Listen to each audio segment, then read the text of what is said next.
welcome to yet another video. My name is Thank you very much for tuning in. Thank you very much for stepping by. This is a wellness, all things wellness platform. This is a channel where I teach parent-child support. This is where I help parents to build strong and resilient relationships with their children. So thank you very much for stepping by. We are on a topic of gratitude. Teaching gratitude to our children based on their different age groups. So on the previous video we were speaking about teaching gratitude to children between the ages of 2 to 5 years. So today we are speaking on teaching gratitude to children age groups 6 to 9 years. So the most important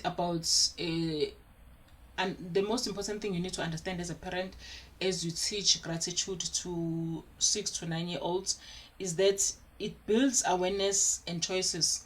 It makes your child to be aware of what is happening and understand that they also have a choice in whatever that is happening. It teaches them their choices are very much important. Their choices make them who they are. So there's 4 points on gratitude on children 6 to 9 years. So let me go through them quickly and then I'll come back and deal with each point individually. So the first one says 3 good things about bedtime. The second one says gratitude scavenger hunt. The third one says thank you notes with help. And the last one says talk about some kids don't have 1, 2, and 3. So let's go to the first one. It says 3 good things at bedtime. What were 3 good things today in your life? And then this is when you're asking your child to mention 3 good things, only 3 good things that you experienced today in your life. And your child might maybe give short answers. Maybe they can say, I'm grateful for my toys. I'm grateful for pizza. Maybe you had a pizza for dinner on that evening. I'm grateful for pizza. Or I'm grateful for ice cream. Maybe you bought them ice cream. I'm grateful for ice cream. In this age group, 6 to 9 years, children are more gravitating towards short responses, more especially when it's something that they have to think about. So when your child says toys, do not maybe correct them, wanting them to say, I'm grateful for my toys, and elaborate further. Where now you can just add as a parent, to say, oh, you are grateful for your toys. And I'm also grateful as a parent that you have those toys. I'm grateful that I could afford to buy them. So now we are making them to pay attention with, oh, there's more to me having toys. It's not just that I'm having toys. There's a lot of things that happened before I received these toys. So mom or dad had to think about money. Money was involved. Mom took their time for me to get toys. Oh, it is important for mom that I have toys. Because sometimes relatives, our parents, they get to take things for granted. It's okay, I have toys. Let's move on. It's not a big deal. But when you make them to have gratitude for those toys, and you also bring awareness to them, you having these toys, someone had to do something. Someone had to separate with their money. Someone had to make time to go to the shop and buy the thing that we have. It might not only be a toys, even the pizza. They must understand, it could have happened, you did not afford to buy pizza for them. The fact that they ate pizza and they are grateful for it, it is good. But they also need to think, that someone did something for me to eat pizza. Mom or dad had to take out their money and buy pizza. They must think about the process that happened before they received what they're grateful for, so that they don't just look at things as things. They must look at what they have as something that they have, and it is important. And it is not just important for them to have, but it is important to the point where parents had to make a certain move for you to have this thing. So if they say pizza, then you make them understand there was a process that had to take place before that pizza, and there was money that had to be popped out for you to eat pizza today. So when they say ice cream, Sometimes children look at things as, okay, we've got ice cream in the home. They don't understand what happened for them, for them to end up having ice cream. But when you have these exercises with them, three good things before bedtime, you talk about those things, and when you say good night, you leave your child in the room before they fall asleep. They will think about these things. Oh, okay, we don't just have things in this home. Mom and dad put an effort. Oh, okay, things are important. They're not just things, but there's some things that I need to be grateful for, and I need to appreciate even the people who moved or who did something for me to have this particular thing that I'm grateful for. So the second one says gratitude scavenger hunt. This means maybe before bedtime or before your child sleeps, you can say to them, can you please point out 5 things that you are grateful for that are in your bedroom? Or maybe if the child does not own a bedroom, you can say that we have in the home. So maybe based on what they have in their bedroom, they can say, I'm grateful for my duvet cover. I like the color. It's beautiful. I'm grateful for my shoes that are in my wardrobe. I'm grateful for, they'll be looking around. This helps the child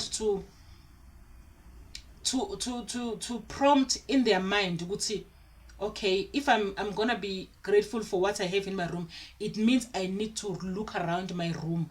I need to check, because it's not just something that I need to think about that is gonna drain my mind. It's something that I have to look around. Oh, okay, I'm grateful for this TV in my bedroom. I'm grateful for my shoes. I'm grateful for my duvet cover. I'm grateful for my backpack. They see this is their backpack. I'm grateful for my ball. I'm grateful for my doll if it's a girl. You make them aware. Be aware of your surroundings and be grateful for what you have. For the fact that you also have your own bedroom. Do you know that we had to make a decision, ukuthi you must have a bedroom. We had to buy these things that you are grateful for. Do you know, ukuthi this is our symbol of expressing to you that we love you. This is also a token of appreciation, ukuthi we appreciate you as our child and we love you. This is how we express our love and our gratitude that we have you as our child. Do you know, this will teach your child not to be excited ukuthi they are having a bedroom. It will also teach them ukuthi, oh, it means I need to take care of my bedroom. I must move beyond just being happy that I have my bed and my duvet cover. It means I need to make up my bed. I need to tidy up my room, because this is a token of appreciation from my parents. It is not just a thing in which I have a bedroom, but my parents did something. They had to separate with their money to buy this duvet cover that I'm grateful for today.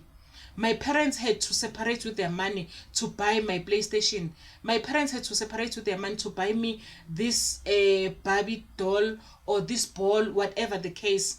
So it makes them to think beyond what they have, and to think, if it's so important for my parents to give this to me, how am I showing gratitude to them for giving me this experience? Now I have to start tidying up my room. I need to take care of my room. I need to take care of my schoolwork. Telling your parent, your child, do you know how much I pay for your transport to go to school? Do you know how much I pay for school fees, if maybe that's the case?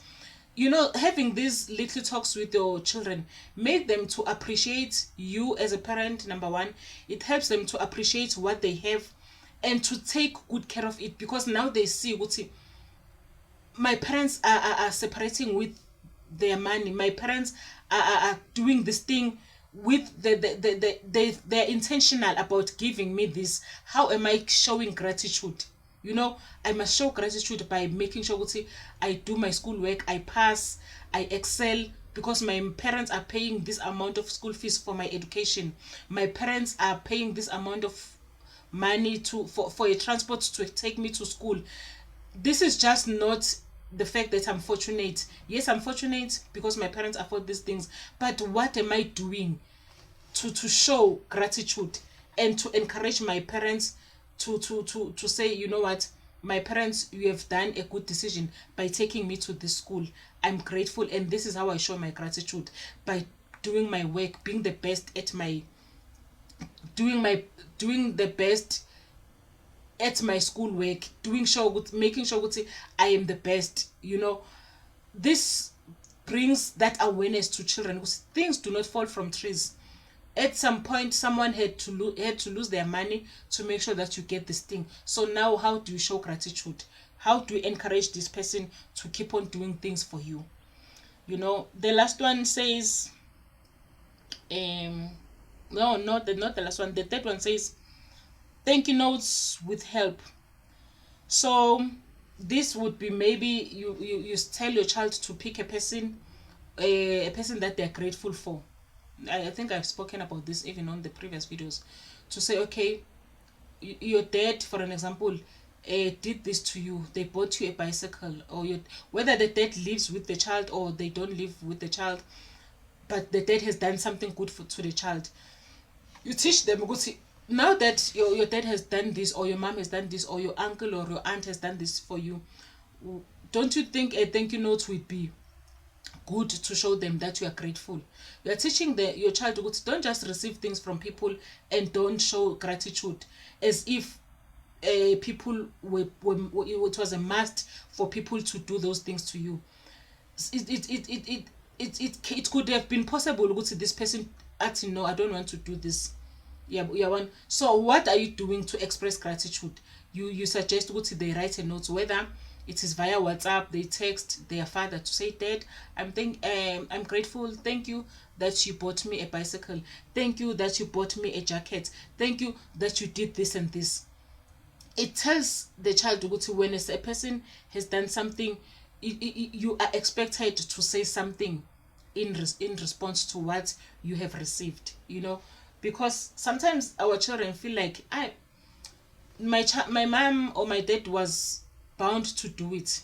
They were forced to do it. I'm their child. If they didn't do this for me, who could have done it? They were forced to do it. So, but if you make your child to write that thank you note, whether it's a letter or a text, a WhatsApp text, they feel it is important to respond to what is done to you. This will also teach your child if someone has done something bad to them, they need to give feedback, whether to you or to someone else. This and this and this happened to me, someone did this to me, and I'm not okay, I'm not happy. So it teaches the child to show gratitude by giving feedback to the person who has done something good or even bad to them. So the last one says, talk about some kids don't have.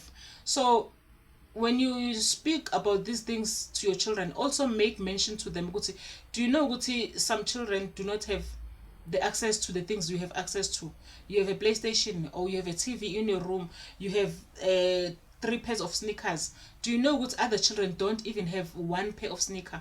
Do you know that other children do not have access to PlayStations? Do you know that other children do not have access to eating pizza and ice cream for dinner? They must see they could have been on the other side of having parents who don't afford to do these things. So they must know they must be grateful for what they have, and they must also know it could have been them on the other side of not having access to these good things, so that when they see other children who don't have access to these good things, they must be kind and not make other children feel bad. I have a pair of sneakers that is so expensive and you don't have it, and they end up laughing at this child who comes to school. Maybe it's a day where they need to wear home clothes, and now maybe your child, and in their friendship group, they've got this attendance of competing and bullying other children who do not have things that they have. When you teach these things, it is important to appreciate what you have, because others do not have. The next time they see others who do not have, they're gonna have some kind of feeling. They're gonna stop bullying other children. They're gonna stop making other children to feel bad for what they don't have. Instead, they will appreciate who's bona, they have this, and they could have been on the other side. So they will start appreciating what they have, and more than that, they're gonna feel empathy for those who do not have, and maybe try to share.